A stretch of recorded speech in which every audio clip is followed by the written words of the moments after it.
إلا الله محمد رسول الله.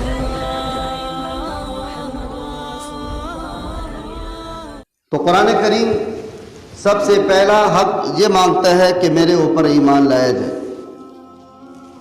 اللہ نے آسمان سے اور بھی کتابیں اتاری، قرآن بھی اتارا۔ باقی آسمانی کتابوں اور قرآن میں واضح فرق یہ ہے، باقی کتابیں صرف کتابیں تھیں، قرآن کتاب کے ساتھ ساتھ کلام اللہ بھی ہے۔ یعنی یوں سمجھیں کہ اللہ نے آسمان سے تورات اتاری، وہ تورات اللہ نے پڑھی نہیں، وہ لکھی ہوئی تھی، اللہ نے تختیوں کی صورت میں موسیٰ علیہ السلام کے حوالے کر دی۔ اللہ نے زبور اتاری، وہ بھی لکھی ہوئی داؤد علیہ السلام کے حوالے کر دی گئی۔ اللہ نے انجیل اتاری، وہ بھی لکھی ہوئی عیسیٰ علیہ السلام کے حوالے کر دی گئی۔ لیکن قرآن یہ وہ واحد کتاب ہے جس کو اللہ نے خود تلاوت کی ہے، خود پڑھا ہے۔ تو یوں سمجھے کہ اللہ کا یہ کلام ہے کہ اللہ نے گفتگو فرمائی ہے۔ جس طرح اللہ ہمیشہ سے ہے اور ہمیشہ رہے گا، یہ قرآن بھی ہمیشہ سے ہے اور ہمیشہ رہے گا۔ تو اس لیے باقی کتابیں آج اپنی اصلی حالت میں موجود نہیں ہیں، لیکن قرآن اللہ کا کلام آج اپنی اصلی حالت میں موجود ہے اور قیامت تک اپنی اصلی حالت میں موجود رہے گا۔ قرآن کے الفاظ فرمایا اس کے حروف کو ملاؤ، الفاظ بنتے ہیں، لفظ بنتے ہیں، لفظوں کو ملاؤ، اس کے جملے بنتے ہیں، جملوں کو بناؤ، فرمایا آیاتیں بن جائیں، آیاتوں کو ملاؤ، رکوع بن جائیں، رکوع کو ملاؤ، فرمایا یہ سپارے اور منزلیں بن جائیں اور ان کو ملاؤ، فرمایا پھر یہ پورا قرآن بن جائے۔ یہ قرآن کے 30 پارے، 14 سجدے اور فرمایا 114 صورتیں، یہ قرآن یہ مکمل ہمارے پاس الحمدللہ کتاب موجود ہے۔ جنہوں نے قرآن کو بدلنے کی کوشش کی ان کا ایمان بدل گیا، ان کی نماز بدل گئی، ان کی اذان بدل گئی، ان کی ہر چیز بدل گئی، لیکن قرآن اپنی اصلی حالت میں محفوظ ہے۔ قرآن کریم میں ایک واقعہ آتا ہے، 16ویں پارے میں اللہ فرماتے ہیں فَأَبَوْا أَن يُزَيِّفُوهُمَا۔ اس آیت کے تحت مفسرین نے لکھا ہے کہ ایک یہودیوں کا گروہ 10 افراد پر مشتمل حجاج بن یوسف کے پاس آتا ہے۔ یہ حجاج بن یوسف بڑا ظالم گورنر گزرا ہے، جس کی تلوار سے صحابہ اکرام کے خون کے قطرے بھی گرے ہیں۔ صحابہ اکرام کو بھی اس نے معاف نہیں کیا، ان کو بھی قتل کر دیا، شہید کر دیا۔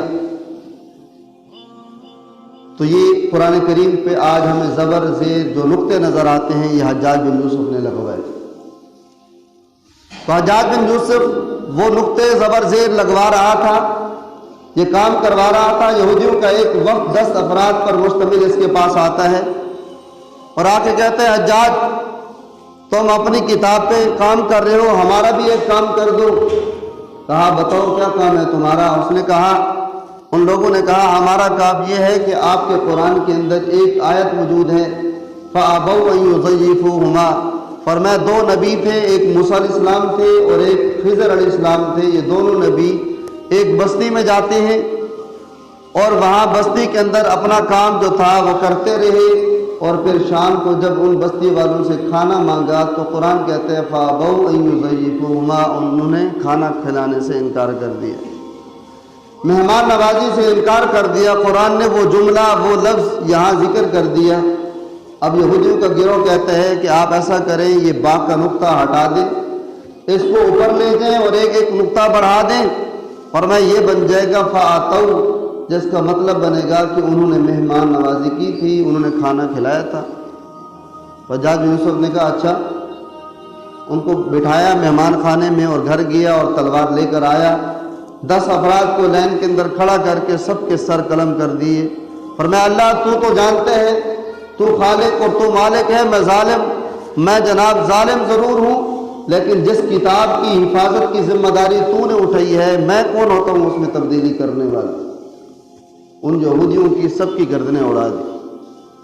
تو اس لیے ہمارا اس قرآن پر ایمان ہونا چاہیے کہ ہمارا یہ قرآن آج جو ہمارے پاس موجود ہے بالکل صحیح سالم ہے، کسی قسم کا شک و شبہ نہیں، کوئی اس میں تحریف نہیں، کوئی غلط بیانی نہیں کی گئی، بالکل وہی قرآن ہے جو اللہ کے نبی پہ اتارا گیا ہے۔ دوسرا قرآن کریم کا حق یہ ہے اس کی تلاوت کی جائے جیسا کہ اس کا حق ہے۔ قرآن کی تلاوت کیسے کی جائے؟ فرمایا قرآن کریم کی تلاوت اس کو بڑے احسن انداز میں تجوید کے ساتھ خوبصورت کر کے قرآن کریم کا یہ حق ہے، فرمایا اس کے مطابق اس کی تلاوت کرنی چاہیے۔ حضور اکرم صلی اللہ علیہ وسلم آپ تلاوت فرماتے ہیں 6 سے 12 ایک رکعت میں پڑھ دیتے ہیں، اور اسی طرح صحابہ کرام رضوان اللہ تعالی علیہم اجمعین وہ بھی قرآن کے ساتھ اس قدر شغف، اس قدر محبت ہے کہ قرآن کریم کی تلاوت پہ اپنا وقت جو ہے اسی پہ لگاتے ہیں۔ حضرت عمر رضی اللہ عنہ کے متعلق آتا ہے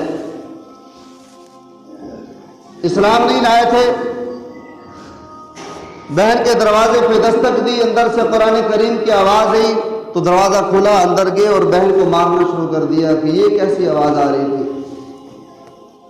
تو جب قرآن کھولا سامنے دیکھا اور بہن نے پڑھ کے سنایا تو فرمایا آنکھوں سے آنسو جاری ہو گئے اور کہنے لگے مجھے محمد رسول اللہ کے پاس لے چلو۔ یہ قرآن کا اثر اور اس قدر تاثیر ہے کہ یہ اپنی تاثیر چھوڑے بغیر نہیں رہتا۔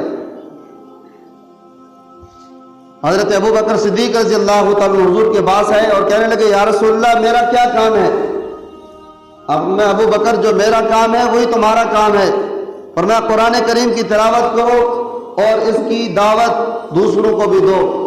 حضرت ابو بکر صدیق بہت بڑے تاجر ہیں، مکہ کے بہت بڑے تاجر، کپڑے کا کاروبار ہے، دکان پہ بیٹھے ہیں، فرمایا حضرت ابو بکر صدیق سے ان کے دوست ملنے کے لیے ہے تو قرآن کریم کی دعوت دی، پڑھتے رہے۔ 6 عشرہ مبشرہ صحابہ میں سے جن کو اللہ کے نبی نے دنیا میں جنت کی خوشخبری دی، ان کو شام کو لے کر حضور کے پاس پہنچے، کہا یا رسول اللہ صلی اللہ علیہ وسلم میرے سارے دن کی پونجی، سارے دن کی یہ جو وصولی ہے وہ یہ آپ کے سامنے۔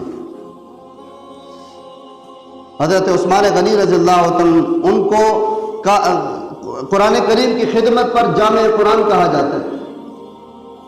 حضرت علی رضی اللہ عنہ کے متعلق آتا ہے آپ کا قرآن کے ساتھ اس قدر شغف ہے اور محبت ہے۔ حضرت ابو بکر کے دور میں جب قرآن لکھا جا رہا ہے تو کمیٹی کے جو سربراہ ہیں وہ حضرت علی ہیں،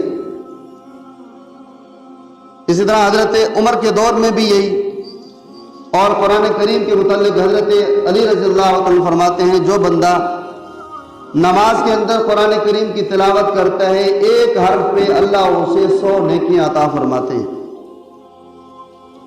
اور جب کھڑے ہو کے نماز پڑھتا ہے فرمایا اس کو 100 نیکیاں ملتی ہیں، اور جو بیٹھ کے پڑھتا ہے اس کے اندر قرآن پڑھتا ہے فرمایا اس کو 50 نیکیاں ملتی ہیں، اور جو فرمایا باوضو ہو کے قرآن کریم کی تلاوت کرتا ہے اللہ اس کو 25 نیکیاں دیتے ہیں، اور جو ویسے قرآن کریم کی تلاوت کرے قرآن کو ہاتھ لگائے بغیر اور ایسے قرآن کریم کی تلاوت کر رہا ہے تو فرمایا اس کو ایک حرف پہ اللہ 10 نیکیاں عطا فرماتے ہیں، اور جو قرآن کریم سنتا ہے فرمایا اس کو ایک نیکی ملتی ہے۔ تو قرآن کریم کی تلاوت کا رواج بھی ہمارے اندر ہونا چاہیے۔ تلاوت آج ہمارے سے غائب ہو چکی ہے، قرآن کے ساتھ محبتیں وہ ختم ہوتی جا رہی ہیں۔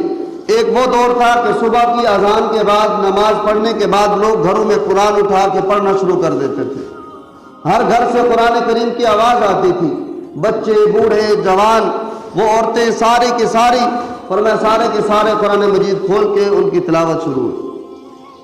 قرآن کریم کا تیسرا حق فہم قرآن ہے، قرآن کو سمجھنا چاہیے قرآن کہتا کیا ہے۔ قرآن کریم اتارنے کا مقصد کیا ہے؟ قرآن کریم کیوں اتارا گیا ہے؟ فرمایا اس کا فہم بھی ہونا چاہیے، اس کا مقصد قرآن کریم کے نزول کا کہ قرآن کریم آیا کیوں ہے اور اس کے اندر بیان کیا کیا گیا ہے، اس کا فہم آج ہمارے اندر سے غائب ہو چکا ہے۔ دنیا کی کوئی کتاب ہم نہیں چھوڑتے، اگر ہمیں بتایا جائے اس کی اہمیت اور فضیلت ہم اس کو کہتے ہیں جی اس کو خریدیں گے بھی صحیح، پڑھیں گے بھی صحیح، لیکن قرآن جیسی مقدس اور محترم کتاب آج ہمارے پاس موجود ہے اور اس کے فضائل اور مناقب بھی ہمیں پتہ ہیں، لیکن پھر بھی ہماری اس کی طرف توجہ نہیں جاتی۔ تو قرآن کریم کا فہم بھی ضروری ہے۔ اللہ کے نبی فرماتے ہیں اہل عرب سے محبت کرو 3 وجوہ سے۔ سب سے پہلا کہ میں محمد صلی اللہ علیہ وسلم عربی ہوں اور قرآن عربی ہے، اور تیسرے نمبر پہ اہل جنت کی زبان بھی عربی ہے، تو قرآن سے محبت کرو۔ اور چوتھی چیز فرمایا قرآن کریم کا جو چوتھا حق ہے وہ عمل بالقرآن ہے۔ قرآن کو سمجھنے کے بعد اس پہ عمل بھی کرنا ہے، یہ نہیں ہے صرف سمجھ لیا، پڑھ لیا اور عمل نہیں کیا۔ فرمایا اس کے لیے ضروری ہے کہ قرآن کریم پہ عمل بھی کیا جائے۔ آج ہم مسلمان اپنے آپ کو مسلمان کہلاتے ہیں، قرآن ہمارے سامنے موجود ہے، لیکن ہم اس کی طرف توجہ نہیں دیتے، ہم اس پہ عمل نہیں کرتے۔ ہم قرآن کو مانتے ہیں لیکن قرآن کی نہیں مان رہے۔ قرآن کہتے ہیں سود نہیں کھانا، لیکن قرآن کی مان کے مسلمان سود کھا رہا ہے۔ قرآن کو مانتے ہیں پھر بھی زنا ہو رہا ہے۔ قرآن کو مان کر رشوت کھائی جا رہی ہے، قرآن کو مان کر جھوٹ بولا جا رہا ہے، اور قرآن کو مان کر لوگوں کے ساتھ دغا کیا جا رہا ہے۔ اور میں جو قرآن کو مانتا ہے تو اس میں یہ صفتیں تو نہیں ہونی چاہیے، یہ علامات، یہ نشانیاں تو اس میں نہیں آنی چاہیے۔ تو مسلمان قرآن کو مانے تو قرآن پر عمل کر کے دکھائے کہ میں قرآن پہ عمل کر کے دکھا رہا ہوں کہ میں اس کو ماننے والا ہوں۔ اور 5واں حق علماء نے لکھا ہے اس کا اشاعت قرآن ہے۔ قرآن آپ کے پاس آیا ہے، یہ نہیں کہ پھر آپ اپنے تک محدود کریں، آگے بھی پہنچائیں۔ پھر آپ کا فریضہ ہے۔ حضور صلی اللہ علیہ وسلم فرماتے ہیں اگرچہ میری طرف سے تمہارے پاس ایک آیت ہی کیوں نہ پہنچے، فرمایا وہ بھی تمہارا حق بنتا ہے کہ تم دوسروں تک اس کو پہنچاؤ۔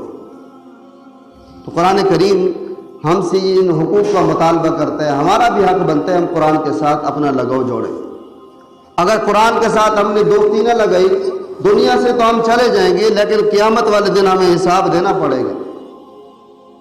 علماء نے لکھا ہے کہ ہم جیسے جھوٹ بولتے ہیں، ہم سمجھتے ہیں جی گناہ ہے، زنا کوئی کرتا ہے تو سمجھتا ہے جی گناہ ہے، شراب پیتا ہے سمجھتا ہے جی گناہ ہے، تو فرمایا جو آدمی قرآن کو نہیں سمجھتا یہ بھی گناہ ہے۔ قیامت والے دن جس طرح ان گناہوں کے بارے میں اس سے پوچھا جائے گا، اس طرح اس گناہ کے بارے میں اس سے پوچھا جائے گا آپ نے قرآن کو سمجھا کیوں نہیں۔ تو قرآن کو سمجھنا، اس پہ عمل کرنا بھی ضروری ہے۔